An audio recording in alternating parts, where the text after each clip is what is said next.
ரகசியங்கள் நிறைந்த வால் நட்சத்திரங்களை ஆய்வு செய்வது மனிதர்களின் சாகச கனவு. இந்த பயணத்தில் இதுவரை இல்லாத முயற்சியாக வால் நட்சத்திரத்திலேயே விண்கலத்தை தர இறக்கி ஆய்வு செய்யும் பணியில் முக்கிய மைல்கல்லை எட்டியுள்ளனர் விஞ்ஞானிகள்.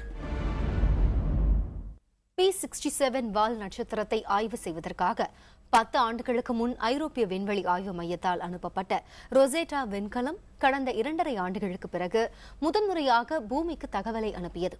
2 ஆண்டுகளாக செயல்படாத நிலையில் வைக்கப்பட்டிருந்த இந்த விண்கலம் நேற்று திட்டமிட்டபடி செயல்பட தொடங்கியது. தாம் செயல்பட தொடங்கிவிட்டதாக 80 கோடி கிலோமீட்டர் தொலைவிலிருந்து ரொசேட்டா விண்கலம் அனுப்பிய செய்தி ஜெர்மனியில் உள்ள கட்டுப்பாட்டு அறைக்கு சில மணி நேரங்கள் கழித்து வந்து சேர்ந்தது.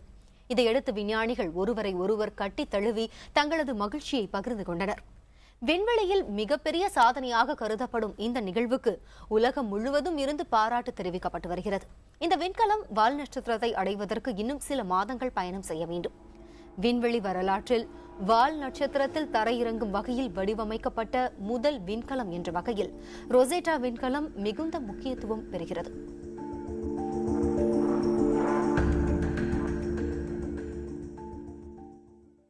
நிலவில் மனிதன் இறங்கியதை போன்று மிகப்பெரிய விண்வெளி சாதனையாக கருதப்படும் ரொசேட்டா விண்கல திட்டத்தின் செயல்பாடு குறித்து காண்போம். ஏரியன் 5 ராக்கெட் மூலம் கடந்த 2004ஆம் ஆண்டு மார்ச் மாதம் ரோசெட்டா விண்கலம் விண்ணில் செலுத்தப்பட்டது. 67P சுர்யுமோவ் கெராசிமென்கோ என்று பெயரிடப்பட்ட வால் நட்சத்திரத்தை ஆய்வு செய்வதுதான் இந்த விண்கலத்தின் நோக்கம். எகிப்தில் கண்டறியப்பட்ட 2000 ஆண்டு பழமையான ரொசெட்டா கல்வெட்டின் பெயர்தான் இந்த விண்கலத்துக்கு வைக்கப்பட்டுள்ளது. வால் நட்சத்திரத்தை சுற்றி வரும் ஒரு செயற்கைக்கோள், வால் நட்சத்திரத்தில் இறங்கி ஆய்வு செய்யும் ஃபிலே என்ற ஒரு சிறிய விண்கலம் ஆகியவை ரொசெட்டா விண்கலத்தின் அங்கங்கள்.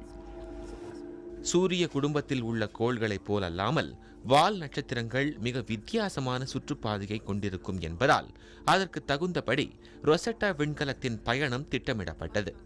67P வால் நட்சத்திரத்தை துரத்தியபடி பயணம் செய்யும் வகையில் அமைக்கப்பட்டது. அதன்படி 2005ஆம் ஆண்டு ரொசெட்டா விண்கலம் பூமியை முதன்முறையாக கடந்து சென்றது. இதன் பிறகு 2007ஆம் ஆண்டு செவ்வாய்க்கு மிக நெருக்கமாக கடந்து சென்றது. அப்போது சூரிய ஒளி கிடைக்காத பகுதியில் சுமார் 15 நிமிடங்கள் பயணம் செய்து ரொசெட்டா விண்கலம் சாதனை படைத்தது. இந்த பயணத்தின் போது பல விண்கற்களையும் கடந்து சென்றது. இதன் பிறகு சூரிய மண்டலத்துக்கு வெளியே வால் நட்சத்திரத்தை பின்தொடர்ந்து பயணிக்க தொடங்கியது. இதனால் 2011ஆம் ஆண்டு ஜூன் மாதம் 8ஆம் தேதி விண்கலத்தின் கணினி உள்ளிட்ட சில சாதனங்கள் தவிர மற்ற சாதனங்களும் செயல்படாத நிலையில் வைக்கப்பட்டன. 2.5 ஆண்டுகள் தூக்க நிலையிலேயே இருந்த ரோசெட்டா திங்கட்கிழமை திட்டமிட்டபடி இயல்பு நிலைக்கு திரும்பி இதற்கான தகவலை பூமியில் உள்ள கட்டுப்பாட்டு அறைக்கு அனுப்பியது.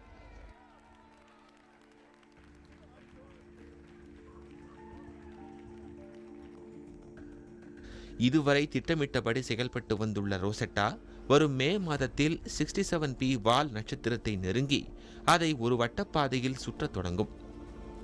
இதன் பிறகு வரும் நவம்பர் மாதம் விண்கலத்தில் உள்ள ஃபிலே விண்கலம் தனியாக பிரியும். சுமார் 4 மணி நேர மிக முக்கியத்துவம் வாய்ந்த பயணத்துக்கு பிறகு ஃபிலே விண்கலம் வால் நட்சத்திரத்தில் தரையிறங்கும்.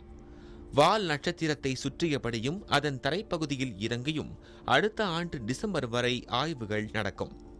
இந்த நிகழ்வே இந்த ஆண்டில் உலகம் எதிர்நோக்கியுள்ள சவால் நிறைந்த விண்வெளி ஆய்வு பணியாக கருதப்படுகிறது. புதிய தலைமுறைக்காக எம் மணிகண்டன்.